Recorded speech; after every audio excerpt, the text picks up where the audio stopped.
school year. It seems as though everything comes with a warning label these days. And I guess that's to prevent frivolous lawsuits. There's a plethora of pharmaceutical commercials on TV these days that say something like, do not take if allergic to the ingredients of this drug, whatever the drug is that they're advertising. Well, that makes sense, doesn't it? Do I need to be warned not to take it if I'm allergic to it? On a jar of peanuts in our cabinet, I was looking the other day and it says, allergy warning, contains peanuts. Duh.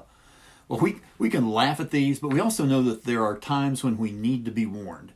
But even then, when we are warned, we often ignore those warnings. There's the caution, don't touch wet paint. What do people do? They want to go up and touch it and see if it's wet or not. Or on the matchbook cover, to close before striking. How often do we actually do that? Well, warning labels are there for our protection. And wouldn't it be nice if temptation came with a warning label? For instance, when the man is tempted to cheat on their spouse, the little warning label pops up and says, warning, cheating on your spouse. Proceeding with this course of action may result in unwanted pregnancy, disease, ruined families, and possible death. Well, that'd be nice, wouldn't it? Well, this week we're going to be looking at resisting temptation out of Genesis 39. It's the second lesson in the unit on how to avoid life's pitfalls. And the point of this lesson is this: remembering what is at stake helps us overcome temptation. So the unit of lessons that we're looking at for 6 weeks is about how to avoid those life pitfalls that happen to us.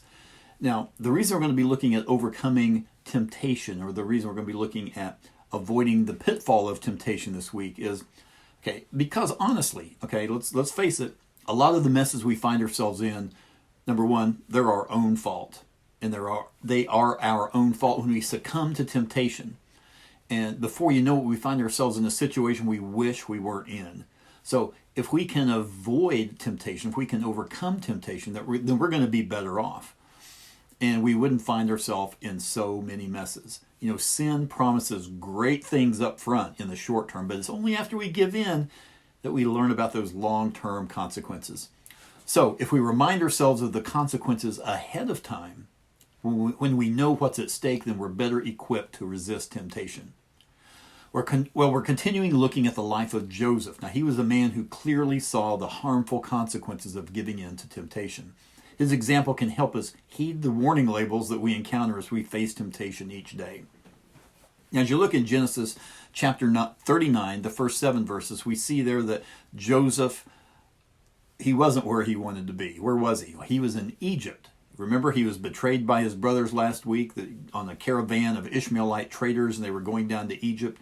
This was an instance of human trafficking. They sold him into slavery. So he was no longer seen as the favored son of a wealthy man.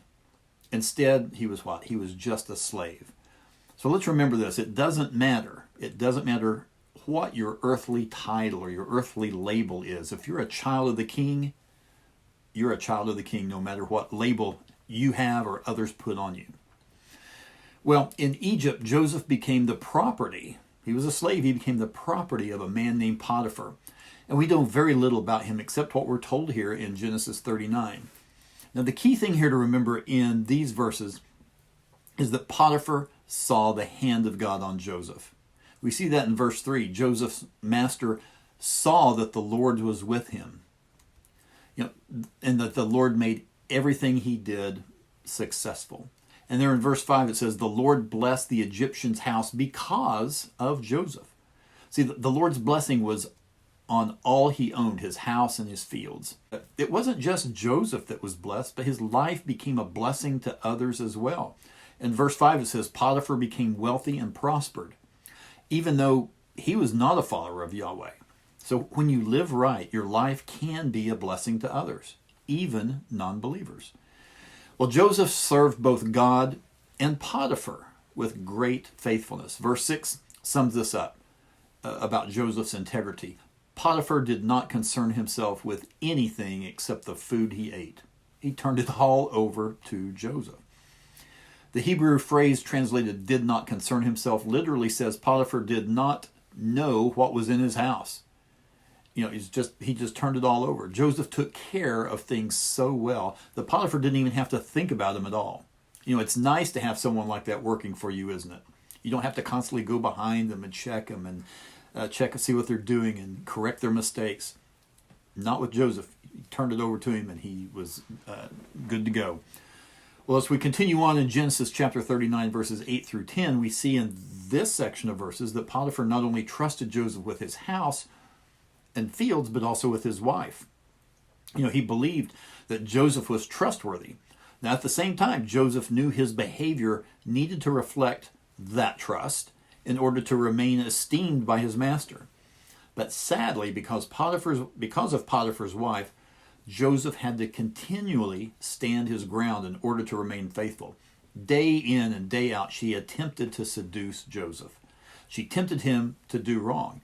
In fact, it says there, come to bed with me. She was, I guess you could call her the cougar of Joseph's day. But Joseph stood firm in the face of temptation. Time after time, he refused to go to bed with her, it says. Notice that Joseph put a roadblock at the top of the mountain instead of a first aid station at the bottom.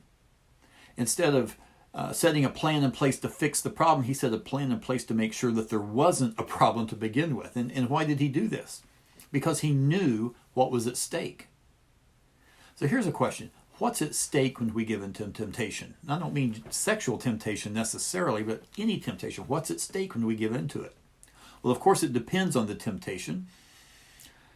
Things that could be at stake might be our health, our future, our job, relationships, marriage, freedom, all those things. You've probably heard this story, but in the early days of Billy Graham's ministry, he met with his team and they came up with what was called the Modesto Manifesto.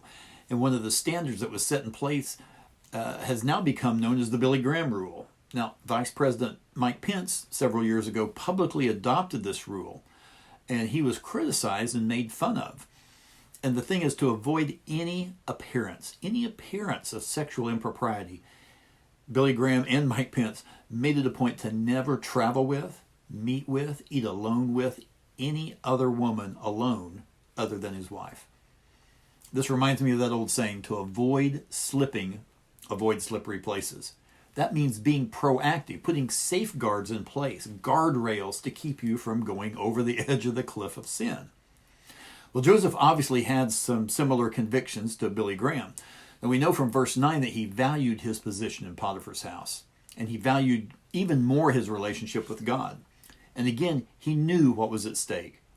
Potiphar's wife didn't make her move once and give up. No, she persisted again and again. And that's what temptation does, isn't it? And so Joseph persisted in saying no. Now, I doubt Joseph could have held firm in his resistance without a relationship with God. And the conviction to maintain that relationship with God, no matter what. Well, the problem was right there where he worked, where he was supposed to be every day. He couldn't go to HR and file a sexual harassment complaint.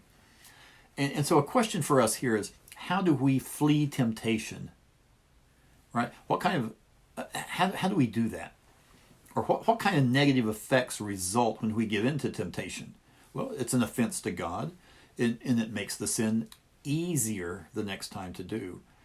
And that sin takes us out of fellowship with God. Our testimony's at stake.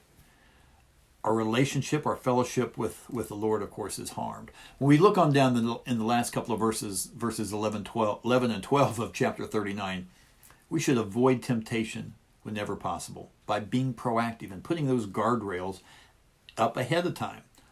But there's still going to be time when temptation is unavoidable and it demands a response.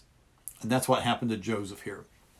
When you think about it, in verse 11, it describes an ideal opportunity for Joseph to abandon his principles and to give in to temptation. The house was empty. Potiphar's wife literally threw herself at him. No one else was around. No one would know. No one would know. No one except Joseph, Potiphar's wife, and God. But again, Joseph didn't hesitate in making the right choice. He fled the scene in order to retain his integrity. So we need to remember that even when we're careful to avoid temptation, we can still find ourselves in a situation where the only option is to do what Joseph did, and that's run the other way. Now, in the next few verses, which isn't in our text this week, verses 13 through 23. You're going to get a little bit of a preview of next week. We see that Potiphar's wife chose to lie about what happened. What happened with Joseph. Joseph left his cloak, and so she took that cloak as evidence, accused him of attacking her and leaving the cloak behind. So even despite his righteous actions, Joseph ended up in prison. So Joseph, he paid the price for taking a moral stand. See, living the Christian life isn't about the easy road. It often involves doing the right thing, but it's the difficult thing. It cost Joseph his job and landed him in jail. But Joseph knew what was at stake if he succumbed to temptation. And to succumb would be a sin against God. It would be a sin against Potiphar, against Potiphar's wife. His trustworthiness would be on the line. So he chose to make the difficult but the right choice. Here's a question for your class. What's the difference between resisting temptation and fleeing temptation? The difference in resisting and fleeing. Well, resisting temptation is wrestling with, it's fighting against. And when you do that, you might lose. You might do that at first. Fleeing is running the other way, running in the opposite direction. So that's Joseph's story. But what about us? What are some steps we can take to avoid or even overcome temptation? And I'm talking all temptation here, okay? Not just the sexual temptation that Joseph was faced with. Well, two main categories of things we can do. We can be proactive. That's doing things ahead of time. And all these are going to start with A. One thing to do is A is absorb. Get into God's Word. That way we know what's right. We know what's wrong. We have a baseline. Okay, so step one is absorb God's Word. Then two, admit. Okay, I've got to admit my natural inclination to sin. I'm not above temptation. I'm not above sinning. So we got to absorb, admit, and then avoid. We just got to eliminate the opportunities to fail, like the Billy Graham rule. To avoid slipping, what? Avoid slippery places. And let's think about our weaknesses here as we're thinking about avoiding. If your weakness is alcohol, don't go to bars. If your temptation is overeating, don't go to the buffet. All right. But when those thoughts come into my head, right? What do we do when the thought comes into my head and I'm tempted to dwell on that a little bit? Well, what does 2 Corinthians 10:5 say? It says to take every thought captive, to make it obedient to Christ. Had a preacher friend several years ago say whenever the temptation was in his head to think something that he shouldn't be thinking, that he pictured it as taking it captive like in a rodeo where you lasso the calf and you tie it up and you take it captive. And that's why he mentally pictured that every time. Also, Philippians 4:8 talks about thinking on the good. To eliminate thinking on the bad, and we've mentioned this several times in Prep Talks in the last few years, to eliminate bad thinking, we don't think, I shouldn't be thinking about the bad. Instead, we just think about the good. So, as an example, the most hungry I get when I decided I need to watch my diet. Okay? I think I shouldn't think about that food. Gets me thinking about the food. Okay, so you just have to watch that. So we take every thought captive, think on the positive, not the negative. So remember, where does sin begin? It begins in the mind. The time to squash an affair is not when you're lying in bed next to someone you shouldn't be. The time to squash it's when you have that thought that enters your mind. Martin Luther said you can't keep birds from flying over your head, but you can keep them from building a nest in your hair. The meaning is all sorts of things come into our path, come into our line of vision. But it's not wrong that something entered my sight or even my mind, but the fact that I dwell on it, that's where the sin comes in. So absorb, admit, avoid. And then accountability. I got to make myself truly accountable to someone. And one way we make ourselves accountable here at our church is on each of our office doors. It's not just a solid wood door. It's has a glass pane in it to where people can see in. So if for some reason I am talking to a female who comes in, the door is not closed completely, and then there's a glass pane there too, so everybody can see where we are sitting and what's going on. Another thing about accountability is that Mike Pence or that Billy Graham rule. And some think that's extreme. But what does Ephesians 5:3 say? It says, but among you there must not even be a hint of sexual immorality or of any kind of impurity or of greed, because these are improper for God's holy people. No hint. No hint, okay? Proverbs 27:6 says, wounds from a friend can be trusted, but an enemy multiplies kisses. It's another thing about accountability is having an accountability person.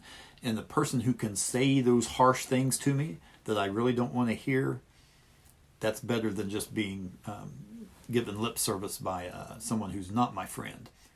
So we absorb, admit, avoid, accountability. Okay, these are our proactive steps. And we do these before temptation arrives, right? To avoid as much temptation as possible. But now you got to have those reactive steps, or what to do when you're actually confronted with temptation. R is resist, okay? These are going to start with R, resist. And that's what Joseph did initially. He just said no, right? That's what we tell our kids, just say no to drugs. But we just say no. And it might initially work, but if it's not, what's the next R? Run. Run from or flee. You know, when a building's on fire, you don't have to think about it. Should I leave the building? I don't know. It's getting kind of warm in here. No, you run. You don't see how close you can get to the fire without getting burned. You flee. 1 Corinthians 6:18 says, flee sexual immorality. All other sins a person commits are outside the body, but whoever sins sexually sins against their own body. The next R is not running from, but running to. 2 Timothy 2:22 says, flee the evil desires of youth. Okay, that's running from. And then pursue or run to righteousness, faith, love, peace, along with those who call on the Lord out of a pure heart. The one we run to understands. As Hebrews chapter 4, verse 15 says, it talks about Jesus being one who understands he was tempted in every way that we were, or that we are. And it's hard to think about Jesus being tempted sexually. You know, we think about Jesus' temptation there after he fasted in the desert, and, you know, Satan tempted him those 3 times. It says he was tempted in every way that we are. Some final thoughts here. It's easier to decide ahead of time to avoid a problem than it is to clean it up afterwards, isn't it? You know, the saying, an ounce of prevention is better than a pound of cure. So be diligent. You never drift into sexual purity, right? You drift away from it. So we have to be proactive. We have to be diligent. You know, it's easier to not take that 3rd and 4th trip through the buffet line. It's easier to say no to that than it is to diet and try to lose that weight later. Well, next week we'll continue on in this story of Joseph. I hope you guys are having a great week. Don't forget to pray for and with your class. Thank you guys for watching.